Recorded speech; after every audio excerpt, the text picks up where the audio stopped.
we'll have our crew with that stream shocker there. They'll just start at the bottom and start working their way up.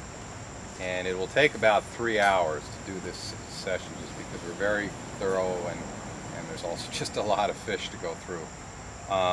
So that'll be, basically there'll be one crew doing that, a crew here on the shore processing and sorting and recording data, and then a crew that works pretty much full time shuttling water and buckets and stuff back and forth and loads of fish. And initially, when we first start going, of course, we won't have any fish to deal with. So if you guys want to go up on the walk bridge and watch the whole process, it's a good view. And then once they get a batch of fish in their tub, then the fun begins.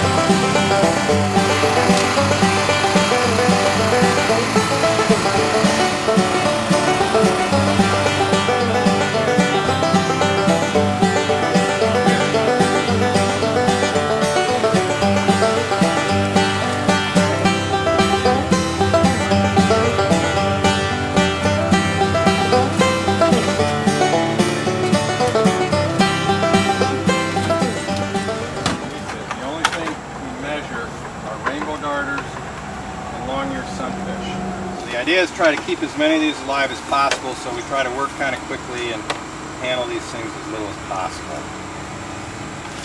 Alright, this is a grass pickerel. If you're familiar with the northern pike, it looks a lot alike. It has a different color pattern on the side, more scalation on the purple and the cheek, it's a little teardrop below the eye, and doesn't get very big. I mean, this would be a typical size, a real big one would be maybe a foot long. This fellow is a big stone cat type of catfish. Most of you are probably familiar with the channel catfish and bullheads, and there's a whole other group called mad toms, which are smaller catfish that typically live in riffles and faster water.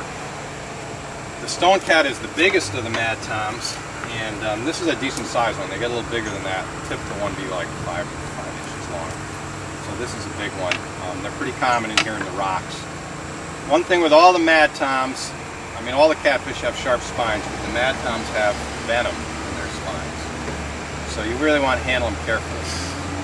And the stone cat isn't bad, but there's another species in here that likes kind of the slower, more vegetated water called the tadpole mad tom, and that one really hurts. So you really don't want to get that one. The stone cat, the way you distinguish it from other mad toms, you see that red tooth patch on the roof of the jaw there. All the mad toms have that tooth patch, but stone cats have these little extensions, these little horns of teeth going off towards the back. You see that? And that distinguishes the stone cat. These guys are rock bass. They get this kind of brownish bronze color, reddish eye. They can be told by all the other sunfish because they have 6 anal fin spines.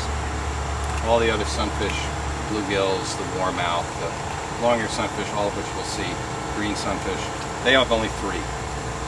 But their color pattern, they have a big mouth, this red eye, it's pretty distinctive. This guy is a green sunfish. See how they get their name, they're kind of greenish. Again, it's a sunfish, and again, it only has 3 anal fin spines there, as opposed to the 6 that you see in a rock bass. They also have the big mouth. They've got this darker purple, kind of lightly fringed in orange and white. They get a little bit bigger than this. They're real tolerant. Actually, these are the most common fish in here. These are bluegills, little bluegills. Again, only 3 anal spines. This dark opercular tab with no margin. It's solid dark. And most of you have probably seen a bluegill. So just for comparison, green sunfish, bluegill. Bluegill has a smaller mouth, kind of a deeper body. No margin on the purple there. This is a type of darter. This is a log perch. They're bottom-dwelling members of the perch family. Log perch have these tiger stripe patterns on the side. They're one of the bigger darters. They get even bigger than this, about 6 inches or so. They get this kind of rounded bulbous snout here that they use actually to tip up little pebbles to look for things to eat. This is a little largemouth bass. They typically, not always, have this kind of dark lateral stripe, big mouth, kind of long, elongated body.